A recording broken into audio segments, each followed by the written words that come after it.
sekarang jenis-jenisnya. Ini biar semakin lengkap ya wawasan kita tentang apa itu istiqomah. Saya ambilkan dari 2 tokoh. Yang pertama dari Syekh Ibnu Qayyim Al-Jauziyah dan yang kedua dari Syekh Abu Sa'id Al-Khodimi. Ini agak mirip sebenarnya, tapi cara menjelaskannya berbeda. Istiqomah jenis pertama, kata Ibnu Qayyim, itu istiqomah dalam perkataan.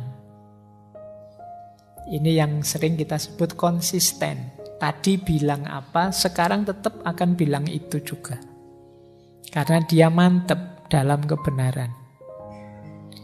Tidak kalau orang Jawa punya istilah esuk tempe sore dele.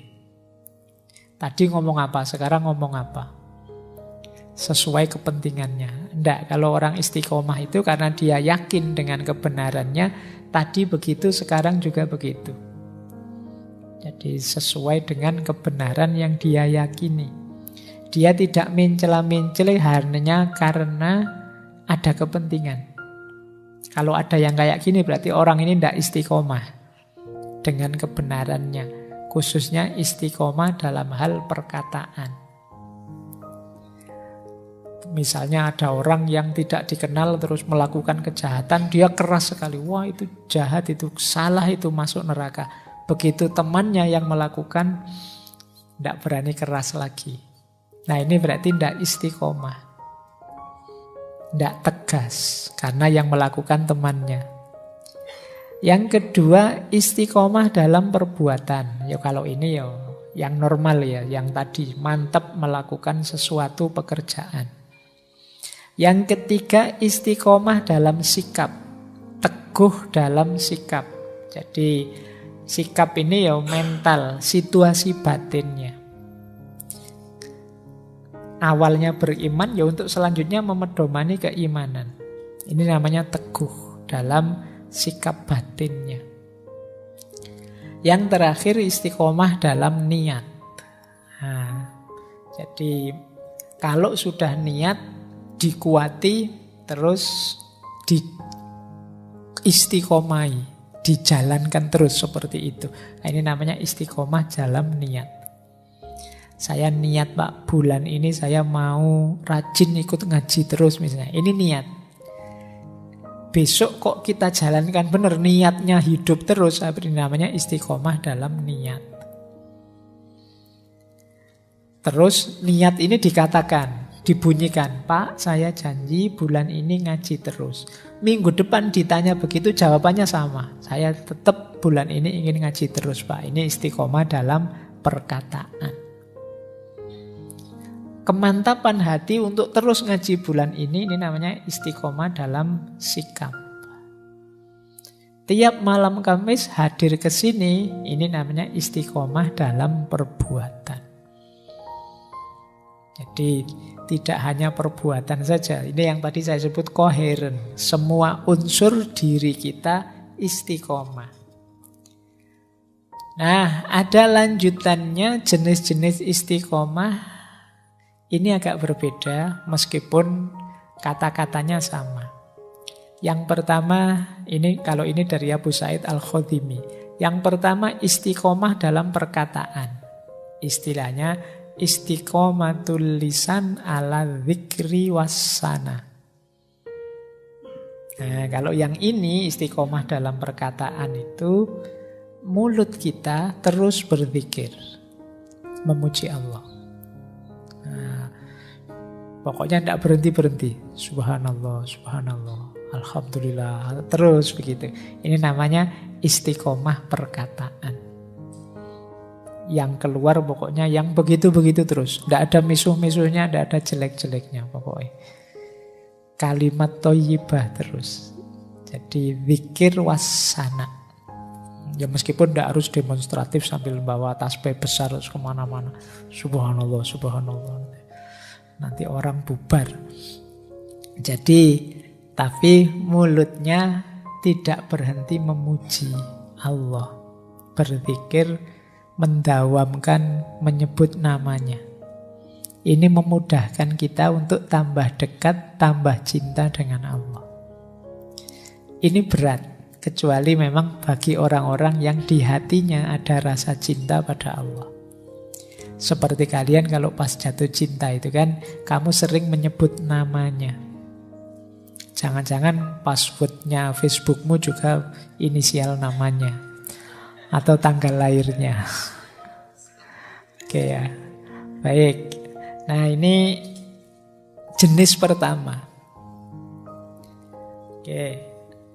Jenis kedua, istiqomah dalam jiwa. Istiqomahnya jiwa, kata Syekh Abu Said, itu jiwa yang penuh rasa taat dan rasa malu. Istiqomatun nafas ala ta'ah wal haya.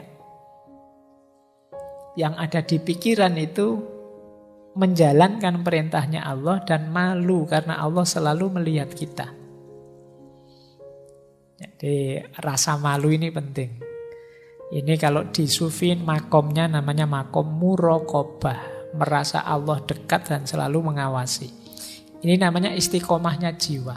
Mari jiwa kita istiqomahkan untuk selalu berada dalam kondisi taat dan malu di hadapan Allah. Ini jenis istiqomah kedua. Istiqomah ketiga, istiqomahnya hati. Ini istilahnya adalah istiqomatul qalb alal khauf war roja. Kondisi hati yang takut dan sekaligus berharap pada Allah terus menerus. Nah ini namanya istiqomatul qalb. Ada yang keempat, istiqomatur ruh. Istiqomatur ruh ala siddiq was sofa.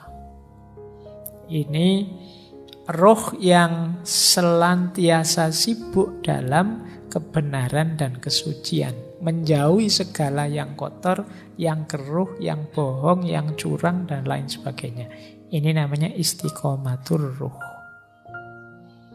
Dan paling tinggi istiqomatus sir, yaitu istiqomatus sir ala ta'zim wal wafa. Jadi kondisi jiwa yang senantiasa, sir itu jiwa yang paling dalam, senantiasa mengagungkan Allah dan menepati janjinya pada Allah untuk menomorsatukan Allah dalam kehidupan. Ini namanya istiqomatus sir.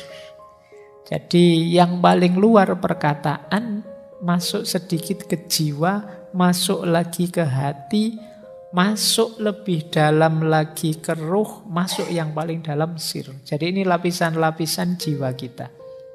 Kalau dalam tasawuf, semuanya perlu karakter istiqomahnya masing-masing. Oke, baik, ini nanti mungkin lain waktu kita jelaskan lebih dalam tentang level-level jiwanya manusia ini. Yang penting kita tahu tempatnya istiqomah itu ternyata luas dan dalam. Nah, ini membangun keistiqomahan. Kalau ini latihannya ya. Yang pertama ada pembiasaan, yang kedua ada perencanaan, yang ketiga ada tipsnya, strateginya. Untuk bisa istiqomah kita perlu membiasakan yang pertama penguasaan diri. Ini tidak gampang sebenarnya penguasaan diri. Kita itu biasanya lebih dikuasai oleh diri kita, bukan kita yang menguasai diri kita. Kita sulit mengontrol nafsu, kita sulit mengontrol ambisi, kita sulit mengontrol keinginan. Itu berarti kita tidak mampu menguasai diri. Perintah kita pada diri kita tidak ampuh. Itu menunjukkan kita tidak menguasai diri. Wahai diriku, mbok ya kamu itu rajin ngaji. Kok tidak ampuh? Itu berarti kita belum menguasai diri. Wahai diriku, mbok kamu itu jadi orang baik kayak yang di TV-TV itu loh misalnya. Kok tidak jalan, berarti kita belum menguasai diri. Berarti menyuruh istiqomah pun tidak akan dituruti oleh diri kita. Maka ayo latihan menguasai diri. Jadi sepenuhnya apa yang kita lakukan itu kita yang memerintahkan. Yang kedua, sabar. Tidak mungkin orang bisa istiqomah kalau tidak sabar. Segala sesuatu ada prosesnya. Mari kita istiqomahi. Syaratnya istiqomah itu sabar. Diulang-ulang sampai mencapai keutuhannya. Yang ketiga, orang tidak mungkin istiqomah kalau dia tidak punya keberanian untuk memulai. Kalau tidak berani mulai, yo apa yang mau diistiqomai? Mulai saja tidak berani. Yang keempat, tidak menunda. Mungkin ini penyakit kita ya kadang-kadang. Tahu sih ini penting, ini baik. Nanti dulu lah Pak. Nanti loh Pak setelah UAS ini loh Pak saya mau istiqomah. Nanti UAS-nya datang, selesai UAS sebentar lah Pak, liburan dulu. Masuk ya langsungan begitu. Ya kan ada jedanya sebentar lah. Nanti liburannya habis, ini ada tugas lagi ya Pak. Saya harus sibuk ini lagi. Nanti lah Pak kalau tugasnya selesai. Terus bulan puasa, wah sudah puasa ya Pak, ya, nanti lah ini puasa-puasa kan berat Pak, nambah-nambah amal puasa saja sudah berat. Nanti Idul Fitri juga begitu, wah ini masih syukuran Pak, Idul Fitri, masa ndak toleran Pak, yo nanti lah Pak. Jadi ndak mulai-mulai kamu cari alasan terus, menunda-nunda, ndak jadi istiqomah. Alasan itu yo bisa saja kok dicari. Kalau kamu memang tidak mau. Kalau kamu memang mau, bisa juga cari alasannya. Maka kalau bisa ya jangan ditunda. Yang kelima, optimis. Optimislah bahwa kamu akan berhasil dalam istiqomahmu. Kalau kamu pesimis tidak ada gunanya. Terus rencanakan. Untuk merencanakan yang pertama kamu harus tahu ilmunya. Belajar.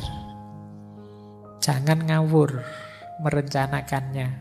Saya mau mengistiqomai ini, mengistiqomai itu, ya harus tahu ilmunya, apa yang harus diistiqomai. Yang kedua, dalam perencanaan targetkan hal-hal yang memang realistis untuk kapasitas kita. Jangan membaca cerita-ceritanya para sufi. Syekh sufi ini setiap hari sholat 2000 rakaat misalnya. Wah saya pengen kayak gini Pak Ais. Tidak mungkin lah, itu prek sudah kalau kalian. Yang realistis saja lah, levelmu. Mengistiqomai yang mungkin saja. Terus percaya diri bahwa kamu mampu, ini penting. Kalau kamu tidak pede, tidak jalan. Bikin schedule. Bikin reminder, pengingat. Sekarang banyak fasilitas pengingat. Mungkin HP-mu, mungkin arlojimu, mungkin temanmu, dan lain sebagainya. Reminders. Ini untuk merencanakan. Kalau sudah, ada beberapa tips yang penting. Yang pertama apa? Gunakan motivational tool. Apa saja yang membuatmu lebih mudah mengistiqomai sesuatu. Pak, saya tertolong dengan HP ini sehingga saya tidak terlalu banyak terpengaruh oleh teman saya yang toksik. Nah, misalnya ini ayo sediakan kalau gitu. Jadi alat-alat pendukungnya. Mungkin butuh tempat kos yang tenang, mungkin butuh warung yang murah, mungkin butuh apa? Cari yang mendukung. Yang kedua, self reward. Boleh kamu memberi imbalan dirimu. Kalau sukses istiqomah. Alhamdulillah Pak, 1 bulan ini saya bisa mengistiqomai setiap hari ngaji 1 juz. Sekarang hadiahnya boleh beli di restoran yang paling mahal yang bisa saya jangkau makannya. Misalnya ini self reward namanya. Boleh kalian menghadiahi dirimu. Tidak usah nunggu dihadiahi orang, tidak mungkin lah. Hadiahi dirimu sendiri. Wong kamu ulang tahun aja ya ndak ada yang mengucapkan. Wis hadiahi dirimu sendiri saja. Alhamdulillah saya sukses ini. Rewardnya adalah ini untuk dirimu. Syukur-syukur rewardnya yang lebih menguatkan istiqomah. Terus strategi lagi, lanjutkan meskipun kadang khilaf. Rencananya sih 1 bulan ini ngaji 1 juz setiap hari. Kok ya bolong hari ini? Tidak apa-apa, bolong sekali tidak apa-apa, lanjutkan lagi. Tapi jangan dibiasakan. Oh bolong tidak apa-apa ya Pak, besok bolong lagi ya tidak begitu. Jadi itu karena khilaf saja, lupa atau kepepet, ada acara atau apa. Tetap lanjutkan istiqomah. Jangan putus asa gara-gara itu. Wah berarti gugur saya Pak, gugur tidak usah dilanjut, tidak begitu. Lanjutkan, dimulai dari awal lagi tidak apa-apa. Kemudian boleh mencari recess moment. Ya hidup ini tidak harus serius terus, ada istirahatnya. Imbangi dengan kegiatan-kegiatan rekreatif, kegiatan hobi dan lain sebagainya, tidak apa-apa. Jangan sepenuh waktumu isinya istiqomah semua. Yo, puyeng kamu bisa KO kamu ya. Nggak, yo nanti diimbangi dengan aktivitas santainya ada. Yo saya sering mengkritiki HP, bukan berarti HPmu kamu buang, saya pokoknya ngaji tok, ya ndak begitu. Sekali-sekali ditengok, tapi jangan mabuk HP. Jadi ini namanya recess moment, penyegaran. Nanti ada dalilnya. Singkirkan pikiran buruk, hindari pengaruh buruk. Ini penting untuk membangun keistiqomahan. Saya lanjutkan. Nah, ini yang sering jadi musuhnya orang yang mau istiqomah. Bosan. Ngaji ini mungkin teman-teman yang sudah mati-matian mengistiqomahi banyak yang bosan. Bosan Pak ya ngajinya kayak gini-gini terus. Mungkin kamu sering diserang rasa bosan. Lawan rasa bosan itu kalau kamu yakin yang kamu lakukan kebaikan. Gimana caranya melawan rasa bosan? Pahami objek yang kamu bosani itu dari perspektif yang berbeda. Bosan saya Pak, temanku ini saja terus tidak punya teman yang lain. Yo kamu pahami temanmu dari perspektif yang berbeda, nanti bosanmu hilang. Kamu bosan karena kamu lihat temanmu dari sudut pandang itu terus selama ini. Nah kebaikan juga begitu. Kamu ulang-ulang terus, yo mungkin kamu bosan ngaji ini tadi, misalnya kamu bosan, mungkin karena kamu lihat materinya. Bosan Pak materinya gitu terus, yo sekali-sekali jangan lihat materinya. Lihat temenmu yang hadir di sebelah-sebelahmu itu, mungkin kamu semangat ngaji lagi. Atau lihat kopinya lah, kopinya ya. Atau lihat takmirnya, atau lihat apanya. Itu kan bisa penyegaran, kamu tidak bosan lagi. Kamu nonton sini terus kan bosan, yo sekali-sekali nonton ke sana, yang sana nonton ke sini kan lebih seger. Nah itu ganti perspektif namanya. Kuliah misalnya bosen Pak, ketemu dosen itu lagi 4 tahun loh Pak. Misalnya, ya salahmu sendiri, kamu fokus ke situ terus. Wong yang lain juga masih banyak yang enak dilihat selain dosennya. Jadi ini namanya ganti sudut pandang. Tapi jalan terus yang diistiqomai, meskipun dengan perspektif yang baru. Imbangi dengan me time. Tadi ya, olahraga, rekreasi, hobi, tidak apa-apa. Ya jangan serius terus. Untuk mengurangi bosan, enak kalau ada teman yang bisa berbagi. Mungkin minatnya sama, yang diistiqomai sama. Nah, ini lebih meringankan dalam kebosanan. Coba ngaji ini 1:1. Yang ikut ngaji 1 sama saya saja. Itu mungkin dia, kalau sudah bosan mungkin dia tidak datang lagi. Tapi kalau banyak teman gini kan enak, saling curhat, saling ngomong. Kamu bosan ya? Iya saya bosan. Tapi kan sebenarnya kita tidak boleh ya bosan kayak gini. Iya ya, yuk ayo. Lalu kan enak. Kalau ada teman enak, kamu bisa saling membantu, saling menguatkan. Terus mengistiqomai hal-hal positif agama ya lebih enak lagi kalau kita berkumpul dengan orang-orang di frekuensi yang mendukung. Makanya istilahnya berkumpul dengan orang-orang soleh. Frekuensinya sangat mendukung istiqomah kita. Dan tentu saja ayo menjaga dari pengaruh yang mengeruhkan. Jadi hal-hal yang negatif yang menghalangi istiqomah. Terakhir tentu saja berdoa. Ini yang bisa mengatasi rasa bosan kita.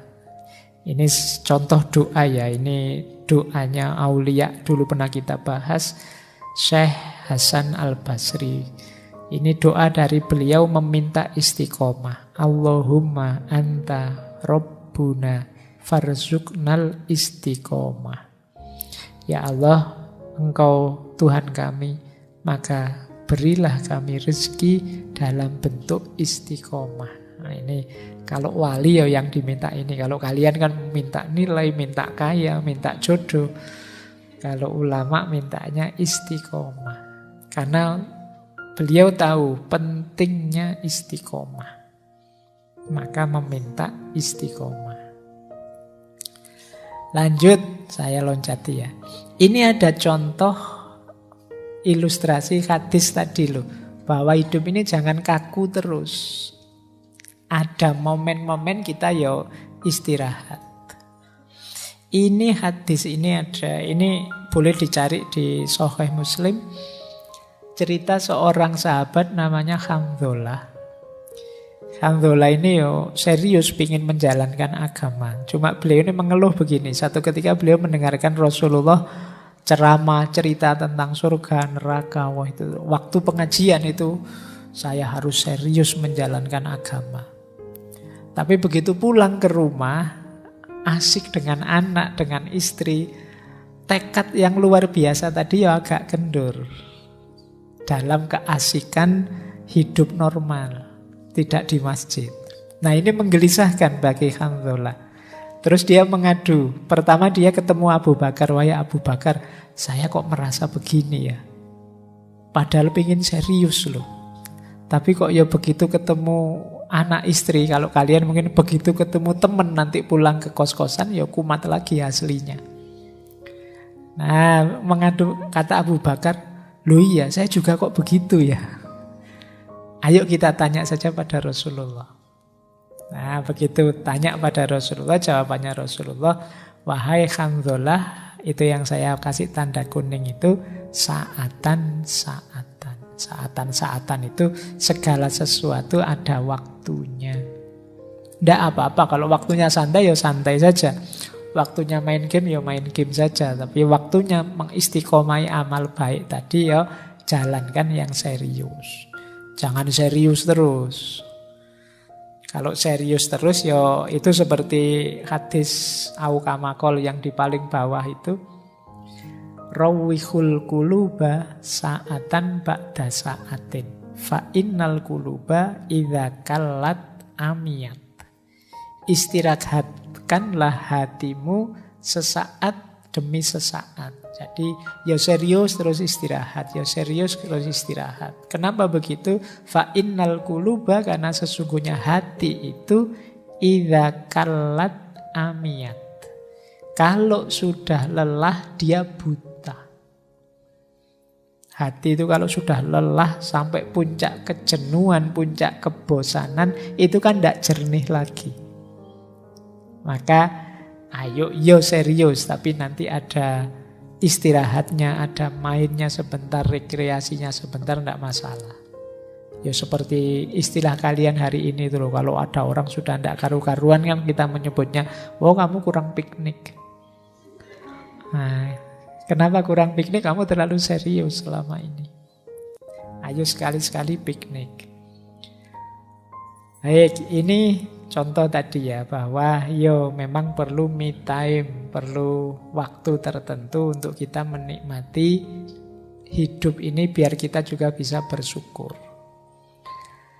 Nah, kalau diringkas ini, jalan kita untuk bisa kuat istiqomahnya, yang pertama, kita harus paham tujuannya, set goals.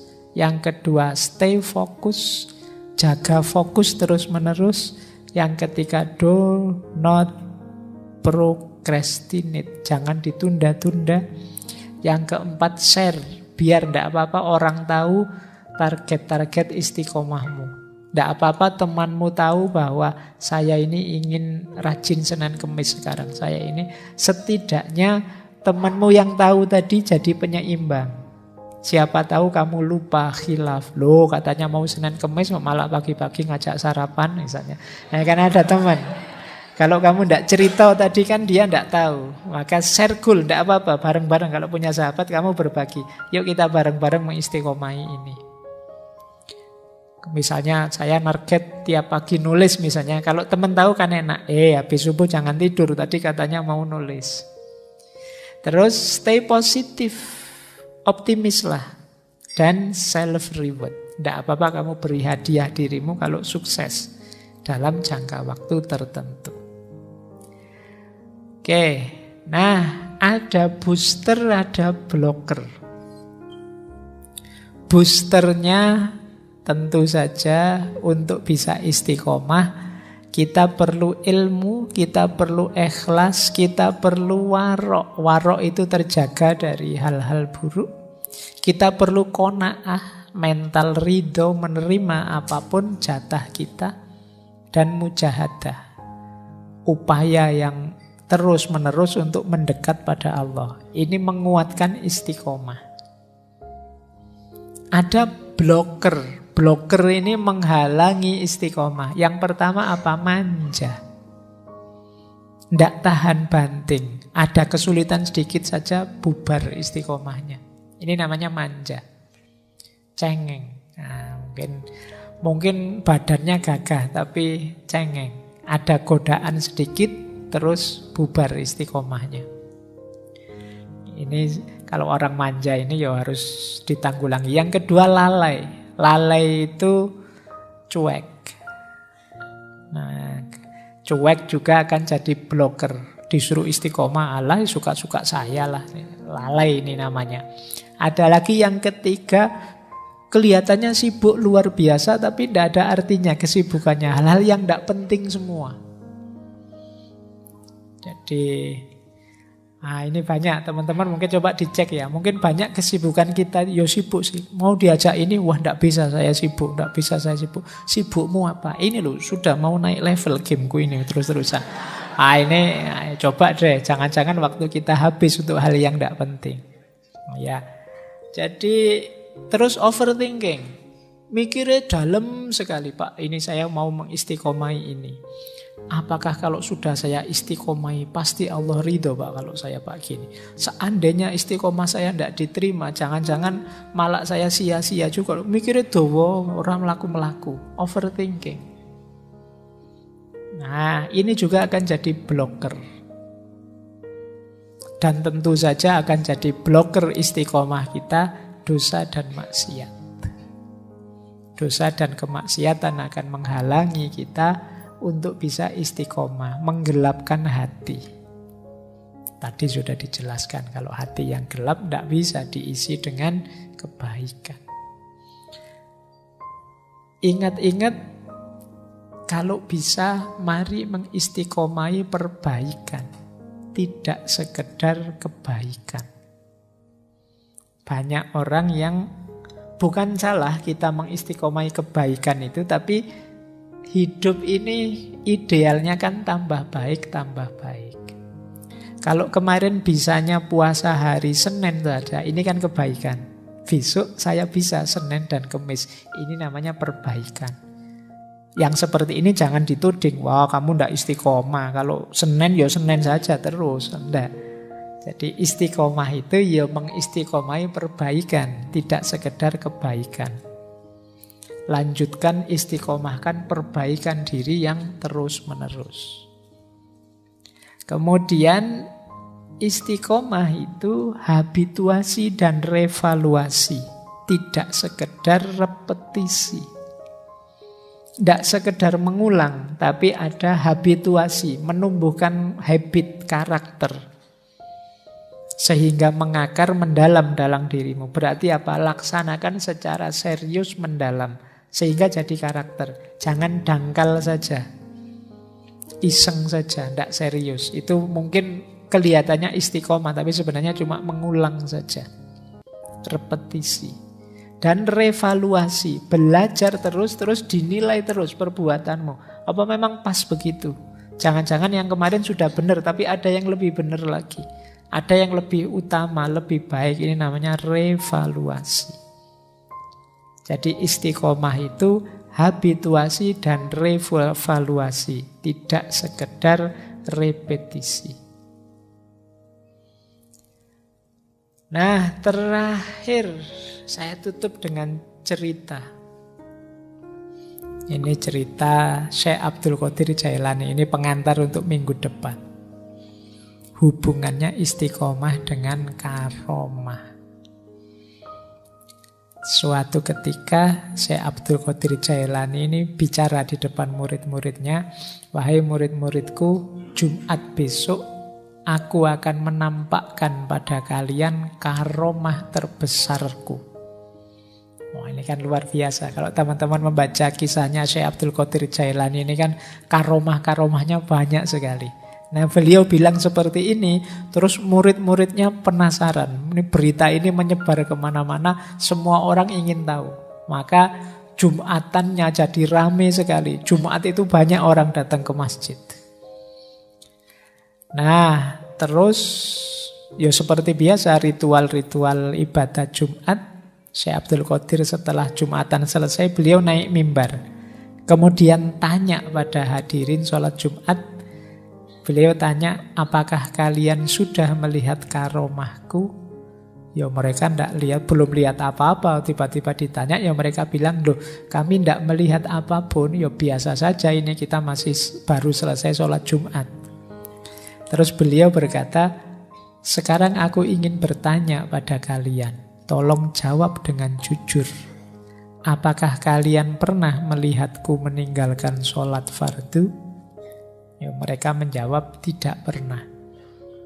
Pernahkah kalian melihatku meninggalkan puasa Ramadan? Tidak, jawab mereka. Pernahkah melihatku berbohong? Pernahkah kalian melihatku mengambil haknya orang lain? Pernahkah kalian melihatku bergunjing?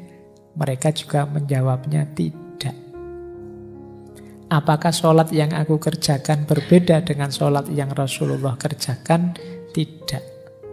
Apakah khutbahku berbeda dengan khutbahnya Rasulullah? Tidak. Terus diakhiri oleh Syekh Abdul Qadir Jailani, itulah sesungguhnya karomah terbesarku, yaitu istiqomah. Makanya istiqomah itu khairun min alfi karomah. Mungkin yang saya sampaikan malam hari ini sebagian besar teman-teman sudah tahu. Sejak dulu bahkan tahunya. Yang belum itu prakteknya. Ya, maka yuk setelah ini, yuk pelan-pelan, bertahap, diawali dari yang paling mudah, yang paling mungkin kita jangkau. Kemudian juga seperti dawuhnya Rasulullah tadi, saatan. Jangan ambisius. Pelan-pelan dan semoga tambah lama tambah baik.